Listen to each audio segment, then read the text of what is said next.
Fala, meus queridos, tudo bem com vocês? Como vocês passaram aí esta semana, né? Esse meio de semana, semana da 35ª rodada do Campeonato Brasileiro, 35ª rodada que definiu finalmente o campeão do Brasileirão 2022.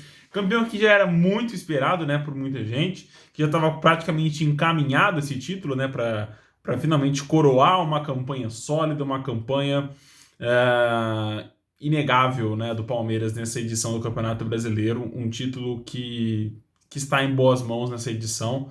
É difícil um título não estar em boas mãos, né, mas é um título muito bem conquistado pela equipe alviverde, mas que tivemos outros jogos que a gente vai comentar, jogos muito interessantes, jogos que ainda vai definir a vida de muitas equipes no Campeonato Brasileiro.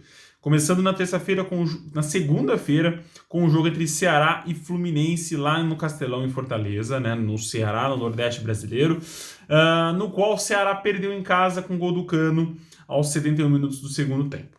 Esse jogo marca, para mim, a candidatura do Ceará como um dos times rebaixados do Campeonato Brasileiro. O time não consegue reagir mais no Campeonato Brasileiro, não consegue mostrar reação nesses últimos jogos. E vem se complicando numa fase muito aguda, né? Numa fase de definição do Campeonato Brasileiro, faltando 3 rodadas para acabar.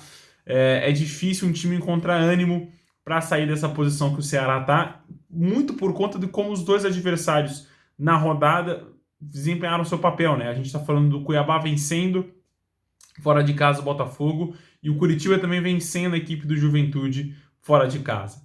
Então, é uma campanha muito perigosa do Ceará, precisa sim de um milagre para sair do Z4. Eu acho a vida do Ceará muito difícil, acho inclusive que outros times que estão abaixo, como o próprio Atlético Goianiense, com mais ímpeto, com mais vontade de sair do Z4 do que o Ceará. Vontade, não quero dizer, não estou dizendo no querer, mas na garra em campo, de buscar dividida, de ter ânimo quando toma um revés. Então, assim, eu acho que o Ceará caminha a passos largos para disputar a Série B do ano que vem, tá bom? Essa é a candidatura que eu faço. O Fluminense já está classificado para a Libertadores, né? Só vai definir a sua tabela ali, sua posição no final do campeonato. Então a gente não tem como analisar muito, mas o time jogou muito bem do Fluminense. Jogou bem contra o Corinthians, volta a jogar bem agora contra o Ceará no Castelão, e é uma equipe muito sólida durante algumas partidas, né? Óbvio, tem os seus pontos baixos, a sua irregularidade durante o campeonato, mas como um todo se mostrou uma equipe muito sólida e, na minha opinião, muito preparada para o ano que vem. O ano que vem do Fluminense, do Diniz, para mim vai ser um ano para a gente ficar de olho, porque é uma equipe muito interessante nesse ano e vai ser muito interessante também no ano que vem. Falando de Série B, falando de briga pelo seu rebaixamento, a gente vai falar agora de Cuiabá e Botafogo, né? Botafogo e Cuiabá, que aconteceu no Newton Santos. O Botafogo é essa equipe, gente. Ganhou muito bem fora de casa a última rodada, recebe a equipe do Cuiabá em casa para fazer um resultado e manter a sequência de vitórias. Aí seria o terceiro jogo seguido da equipe vencendo o Campeonato Brasileiro, coisa que não aconteceu nessa edição. O Botafogo não conseguiu fazer uma sequência sequer de 3 jogos de vitória e perde em casa com gols de André Luiz e Daverson. O Dourado abre uma boa vantagem no zona de rebaixamento, né? Uma equipe que vai somando alguns pontinhos e saindo dessa zona ingrata do Campeonato Brasileiro. Abriu 3 pontos, né? O Cuiabá está com 37 pontos. Matematicamente já rebaixa o Avaí só chega a 37 pontos, né? E aí tem que ver a questão de quesito de gol fora, gols marcados, vitórias, enfim. Mas o Cuiabá tem que perder todos os jogos, né? Mas o Cuiabá se mostrou uma equipe com uma recuperação muito interessante durante essa reta final do Campeonato Brasileiro. E, na minha opinião, já merece ficar mais na Série A do que o próprio Ceará, que não está conseguindo reagir. O Botafogo, como volto a dizer, é essa irregularidade. É 8 ou 80, ou joga muito ou joga nada. E foi esse jogo aí que tivemos no Newton Santos, com amplo domínio do Cuiabá. São Paulo e Atlético foi o jogo que definiria, né, algum classificado aí para Libertadores. O Atlético saiu na frente com Vargas, Calera empatou e virou para o São Paulo ainda no primeiro tempo, e no segundo tempo o chileno fez o segundo gol do Atlético empatando a parada, né? Tivemos 2 gols de gringos, o chileno e o argentino, que definiram um bom jogo no Morumbi, que estava um pouco vazio, é verdade, por conta da forte frente fria aí que tivemos nesse meio de semana passando pelo Brasil. Mas foi um jogo muito interessante, com as equipes buscando o gol o tempo todo. Me chamou a atenção o Atlético com esse poder de reação. Não era uma equipe que vinha tendo esse poder de reação né, no campeonato como um todo. E o São Paulo, cara, volta a sofrer com problemas defensivos, né? Não vou nem culpar o goleiro Felipe Alves, que na minha opinião não tem culpa nos gols, eram bolas difíceis, principalmente no segundo gol, né, que ele vira o rosto e tal.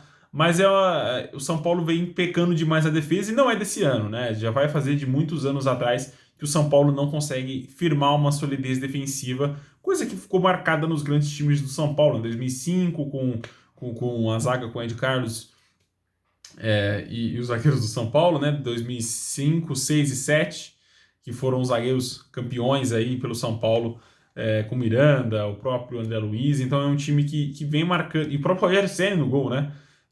Mas é uma equipe que não consegue mais ter essa solidez defensiva, jogando principalmente em casa. Eu acho que o São Paulo vem pecando muito essa temporada, jogando nos seus jogos no Morumbi. E não falo só perdendo, tá? Eu falo de questão de empates e tal. E vamos falar do jogo que o Palmeiras foi campeão. Não foi do jogo das 9h30, mas foi do jogo das 4 horas da tarde na quarta-feira, quando o Internacional perdeu fora de casa para o América Mineiro. Vou dizer a verdade a vocês, era muito provável para mim que o Inter não venceria o América. Não falo de derrota, mas eu acho que o América, eu achava, eu tinha quase certeza que o América fosse arrancar alguns pontos do Inter pela temporada que o América está fazendo no Independência. É um time muito forte, conseguiu encontrar essa solidez defensiva jogando em Minas Gerais, coisa que o time não tinha nas últimas temporadas, por isso ficava naquele sobe e desce danado, né, da Série B para a Série A. Mas depois que encontrou essa solidez jogando seus jogos no Independência, em BH, cara, virou um time de meio de tabela para cima, entendeu? De brigar por zona de classificação na Libertadores. Hoje o time está com 49 pontos, 2 pontinhos atrás do São Paulo, 3 atrás do Atlético, então assim, tá com grandes chances de avançar para a Libertadores no ano que vem, né? Óbvio que vai ser na pré-Libertadores. E o Inter, cara, fez um ótimo campeonato, é um time muito bom, não é um time de se jogar fora, tem uma boa zaga, tem um bom meio de campo, tem um bom ataque, só que é um time muito irregular. Se a gente for parar para pensar no Campeonato Brasileiro, foram poucos os times que se candidataram a brigar com o Palmeiras pela liderança, né? Teve muito rodízio na segunda colocação. O Flamengo ficou um tempo, depois veio o Corinthians, ficou mais tempo, aí veio o Fluminense, Inter, ficou nesse rodízio, o Atlético Paranaense, e nenhum time se candidatou prontamente a falar assim, não, ó, Palmeiras, a gente vai brigar com vocês. O único time que fez isso foi o Internacional agora no final do campeonato, né, nas últimas 10 rodadas, mas não aguentou, né? É uma equipe muito irregular, uma hora ou outra ia perder, e perdeu para o América em Minas Gerais, que é um resultado, torcedor colorado, normal, tá? Se o Inter estivesse fazendo um campeonato absurdo, talvez não seria normal, mas o América está fazendo um campeonato muito bom, muito honesto, jogando no Horto, né, jogando no Independência, e venceu muito bem a equipe do Internacional. Na minha opinião, o melhor time nos 90 minutos. Tá? O Inter teve um pênalti desperdiçado pelo Alan Patrick, mas na minha opinião foi o melhor time nos 90 minutos e mereceu vencer com o gol do Alê aí aos 75 minutos do segundo tempo. Também na quarta-feira, às 4 horas da tarde, tivemos o Atlético Paranaense vencendo por 3-2 no Arena da Baixada, 2 gols do Terence, um gol do Alex Santana ainda no primeiro tempo. Ian Souto descontou na primeira etapa e o Pedro Raul fez no início da segunda etapa aí o 3-2. Foi um jogo de muito risco para o Atlético Paranaense, né? A equipe ainda não está confirmada na Libertadores do ano que vem, tá ali com seus 54 pontos, correndo o risco de perder a vaga direta aí para uma pré-Libertadores, mas é uma equipe que joga muito bem dentro de casa. Esse jogo, acho que junta tudo, né? Junta a frustração de perder a Libertadores e uma reação inesperada do Goiás no segundo tempo, no final do primeiro tempo para o início do segundo tempo, que quase ameaçou essa vitória tranquila do Atlético, que vinha sendo construído. O time jogou muito bem esses 30 primeiros minutos, construiu seu 3-0 com muita facilidade, e o Goiás soube reagir. Não empatou, não chegou atrás, mas soube reagir sim, foi um bom jogo na Arena da Baixada. Às 7 horas da noite tivemos o Curitiba vencendo por 1-0 a equipe do Juventude, né? Foi o primeiro jogo que o Curitiba venceu fora de casa durante todo o campeonato e tinha que ser, né, mais fácil do que isso, de enfrentar a pior equipe do Campeonato Brasileiro e vencer nos domínios dessa equipe. Tinha que ser assim, né, cara? Porque o Curitiba não conseguia vencer, tinha 2 empates só fora de casa, mas agora vence numa hora muito boa, né? Vence no final, na reta final. Agora vai ter 2 jogos em casa, vai poder vencer esses 2 jogos, jogar mais tranquilo e se firmar na Série A, que é o lugar do Coxa. É um time que eu particularmente gosto muito, tenho muita simpatia por esse time. E o Regis aí fez o gol da vitória. No finzinho do jogo não foi tão fácil assim, né? Vamos combinar. Mas foi uma boa vitória. É bom pro Curitiba vencer esse joguinho aí e chegar aos 38 pontos, né? Faltam aí pro número mágico, eu sou ruim de conta, tá, gente? mas faltam 7 pontos aí para o Curitiba se manter na Série A do Campeonato Brasileiro do ano que vem. 7 pontos de 9 disputados, 2 vitórias e um empate. O Santos também surpreendeu, venceu fora de casa a equipe do Atlético Goianiense por 3-2. Surpreendeu porque o Atlético virou o jogo e estava jogando muito bem, muito melhor do que o Santos. O Santos abriu com o Marcos Leonardo, o Atlético virou com o Thurin e Luiz Fernando. Isso tudo aos 40 minutos, antes dos 40 minutos do primeiro tempo. Mas no segundo tempo o Santos virou melhor, buscou mais o placar, buscou mais o jogo, teve mais oportunidades e foi merecedor de virar o jogo com uma obra-prima no último gol, né? O Lucas Braga empatou o jogo e o Lucas Barbosa fez um golaço no fim do jogo, numa jogadaça do Marcos Leonardo, que chamou a zaga do Atlético Goianiense para sambar, para driblar. Enfim, é uma derrota dura para o Atlético Goianiense, que ia vencer em casa, ia acabar saltando alguns pontinhos no Z4, né? Ia para 36 pontos, ia ficar um pontinho só de sair. Mas, cara, eu acho muito interessante essa reação do Atlético Goianiense, né? A equipe ainda chega aos 40, não, chega até aos 42 pontos, né? Não chega mais aos 45, mas assim, dá para ficar. É óbvio, não depende mais de si, depende de outros fatores, mas o Atlético Goianiense, na minha opinião, é uma das equipes que está ali embaixo, junto com o Cuiabá, junto com o Curitiba, que estão buscando essa reação no campeonato. Ao contrário do Ceará, que não tá conseguindo atingir essa reação, essas outras 3 equipes estão sim conseguindo e estão jogando bem nessa reta final. Óbvio que 2 vão ficar fora e uma vai cair, né? O Avaí recebeu a equipe do Red Bull Bragantino em casa, e perdeu por 2-1. Arthur e Elinho fizeram os gols do Massa Bruta e o Kevin descontou aí pro Avaí já no finzinho do jogo.